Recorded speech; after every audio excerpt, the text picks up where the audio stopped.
Dưới ánh đèn dầu leo lét trong căn nhà nhỏ ven sông, chị Nga ngồi lặng lẽ bên chiếc bàn gỗ cũ kỹ. Đêm đã khuya, tiếng ve kêu rang ngoài sân, nhưng chị vẫn chưa ngủ. Trên tay chị là cuốn sổ tay nhỏ, nơi chị ghi chép từng khoản chi tiêu lặt vặt: tiền học thêm cho Minh, tiền thuốc cho bà nội, tiền sửa mái nhà dột mỗi mùa mưa. Chồng chị mất sớm vì tai nạn lao động khi Minh mới lên 3, để lại hai mẹ con và bà nội già yếu. Từ đó, chị Nga trở thành trụ cột duy nhất. Mỗi sáng khi mặt trời chưa kịp lên, chị đã dậy nấu cơm, pha sữa cho con, rồi đạp chiếc xe đạp cũ kỹ ra chợ bán rau. Chiều về, thay vì nghỉ ngơi, chị lại chạy Grab xe ôm đến tận khuya. Có những đêm mưa tầm tã, khách hủy chuyến, chị ngồi co ro dưới mái hiên một quán cà phê ven đường. Nước mưa thấm qua áo, lạnh buốt tận xương. Nhưng chị không khóc, chị chỉ nghĩ đến Minh, cậu bé đang lớn lên từng ngày, đôi mắt sáng ngời mỗi khi kể về ước mơ làm kỹ sư để xây cầu cho mẹ qua sông không ước. Minh không biết nhiều về những đêm mẹ thức trắng, cậu chỉ thấy mẹ luôn cười, luôn nói mẹ khỏe lắm con ơi, luôn chọn phần cơm thừa, phần cá nhỏ để nhường cho con và bà. Có lần Minh hỏi: mẹ ơi, sao mẹ không mua cái áo mới, áo mẹ cũ rồi, rách lỗ chỗ kìa. Chị Nga chỉ xoa đầu con: mẹ thích áo cũ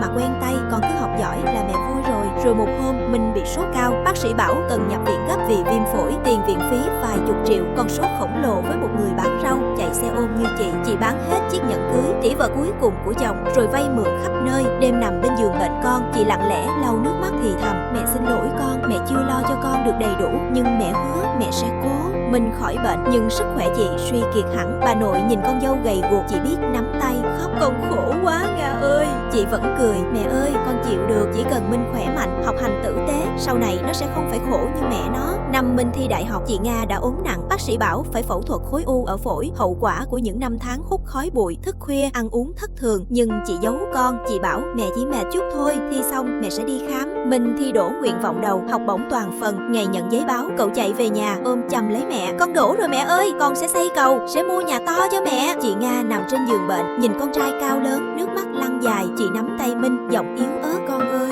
mẹ chẳng để lại gì nhiều đâu, nhưng mẹ mong con nhớ, sống phải ngay thẳng, phải thương người, phải biết nhường nhịn. Những lúc mệt mỏi đừng than vãn, cứ lặng lẽ bước tiếp như mẹ đã làm. Mình khóc nức nở. Lần đầu tiên cậu hiểu hết những đêm mẹ thức trắng, những lần mẹ chọn phần thiệt, những giọt nước mắt mẹ nuốt ngược vào trong. Cậu nhận ra phúc đức của gia đình này không nằm ở nhà cao cửa rộng, mà ở cái tâm hiền lành, sự chịu đựng thầm lặng của mẹ, người đã đi trước, nhận hết gập ghềnh để con được bước nhẹ nhàng hơn. Sau này khi Minh trở thành kỹ sư, xây những cây cầu vững chãi bắc qua sông nước miền Tây, cậu vẫn hay đứng lặng bên bờ sông, nhìn về phía căn nhà nhỏ ngày xưa. Cậu thì thầm: mẹ ơi, con đã thấy hết rồi, phúc đức mẹ để lại con sẽ giữ gìn và truyền tiếp cho con cháu sau này. Vì mẹ đã dạy, một lời nhịn là một lần giữ yên ấm, một nỗi chịu là một lần che gió cho con. Và dù tay trắng, chỉ cần cái tâm ngay thẳng, con sẽ không bao giờ lạc đường.